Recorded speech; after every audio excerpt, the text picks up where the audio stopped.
10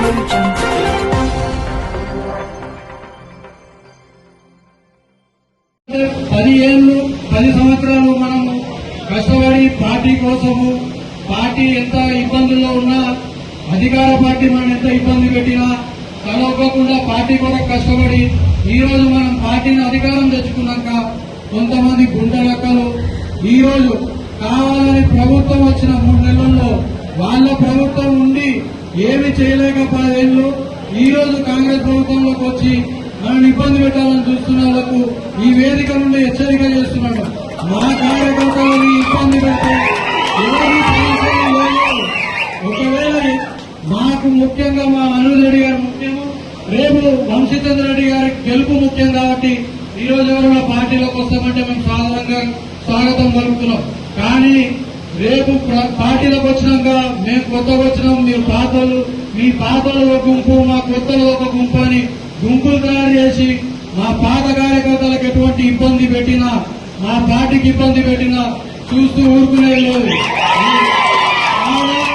ఈ రోజు సరే ఇదంతా మాట్లాడే సందర్భం కాదు కాబట్టి ముఖ్యంగా మనం రేపు ఎలక్షన్ లో వంశీచంద్ర రెడ్డి గారికి మన అమూల్యమైన ఓట్లు, అంటే రేవంత్ రెడ్డి గారు ఎంపీ ఎమ్మెల్యే ఎలక్షన్ కి ముందు ఒక పిలిపించిండ్రు, ఏమని ఇంటింటికి పోయి కాలు ముక్కైన ఓట్లు అడగమని. వంశన ఈ వేదిక మీద మీకు చెప్తున్నాము, మేము ఓట్లు కాలు ముక్కైన ఓట్లు వేపిస్తాం, కానీ దయచేసి దళారులైన బీఆర్ఎస్ వాళ్ళని మంచి నాయకులను మీరు చేసుకోండి, కానీ దళారులైన బీజేపీ నాయకులు టీఆర్ఎస్ నాయకులకు మాత్రం స్థానం కల్పించకండి. మీకు ఎట్టి పరిస్థితుల్లో ఊరూరికి తిరిగి కాలు ముక్కి ఓట్లు వేపించే బాధ్యత మాది. ఇంతతో ముగిస్తున్నా, ధన్యవాదాలు.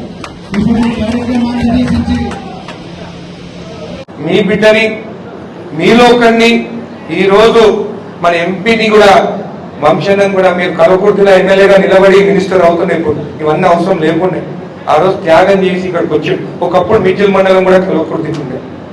మీరందరూ ఆశీర్వదించి మంచి మెజారిటీతోని నేను వంశానికి మాట ఇచ్చిన, నువ్వు తిరగాలి అన్నాడు. అన్న ఎమ్మెల్యే ఎలక్షన్ లో ఎట్లయితే ప్రతి ఊరికి నేను పోయినానో, మీ ఎలక్షన్ కి కూడా ప్రతి ఊరికి ఒక ఎమ్మెల్యేగా కాదు, ఒక కార్యకర్తగా ప్రతి గ్రామానికి వెళ్తాను అని చెప్పి మాట ఇచ్చినాను.